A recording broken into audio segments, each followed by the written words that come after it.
আসসালামু আলাইকুম। ছোট একটি গল্প বলি।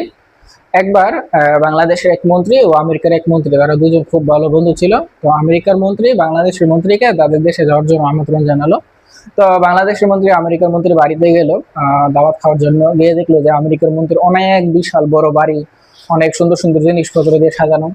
তো এখানে বাংলাদেশের মন্ত্রী দেখে খুবই অবাক হলো, দেখে বললো যে বন্ধু, তুমি তো আসলে যেই বেতন পাও সেই বেতনে তো আসলে এত বড় বাড়ি বা এত দামি দামি জিনিসপত্র কেনা সম্ভব না, তুমি এত কিছু কিভাবে করছো? তো আমেরিকার মন্ত্রী একটু হেসে বললো যে ওই যে জানালা দিয়ে একটা নদীর উপরে ব্রিজ দেখা যাচ্ছে, তুমি কি দেখতেছ? তখন বাংলাদেশের মন্ত্রী বলে, হ্যাঁ আমি দেখতেছি।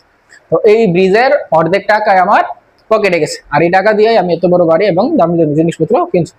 তো বাংলাদেশের মন্ত্রী এর কিছুদিন পরে আবার আমেরিকার মন্ত্রীরে বাংলাদেশে দাওয়াত দিল। তো আমেরিকার মন্ত্রী বাংলাদেশের মন্ত্রীর বাড়িতে গেল, গিয়ে আরো অবাক, গিয়ে দেখে যে বাংলাদেশের মন্ত্রীর বাড়ি আমেরিকার মন্ত্রীর বাড়ি থেকে আরো বড় এবং তার বাড়ির জিনিসপত্র আরো বেশি বেশি দাম। তো আমেরিকার মন্ত্রী আরো অবাক হয়ে গেল। অবাক হয়ে গেল, বাংলাদেশের মন্ত্রী জিজ্ঞেস করলো যে বন্ধু, তুমি তো আমার থেকে আরো কম বেতন খাও, তাহলে তুমি এত বড় বাড়ি এত দামি দামি জিনিসপত্র কিভাবে কিনছো?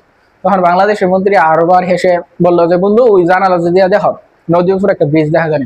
তখন আমেরিকার মধ্যে জানালা দিয়ে দেখলো যে নদীর উপরে কোনো ব্রিজ নাই। তখন বাংলাদেশের মন্ত্রী হাইসা একটু উত্তর দিল যে থাকবে কিভাবে, এই ব্রিজের পুরা টাকায় আমার পকেটে গেছে। আসলে আমাদের দেশ এজন্য উন্নত হয় না যে আমাদের দেশে যারা রাজনীতিবিদ আছে তারা পারলে একেবারে 100% টাকাই খাই ফেল। অন্য অন্য দেশে যারা আছে তারা খাইলেও হয়তো বা কিছু কম হয়, আর বাংলাদেশে আছে পাইলে একবারে সরকারে যত টাকা আছে সব টাকাই খাই ফেল। আসলে বুঝতে পারছি। আসসালামু আলাইকুম।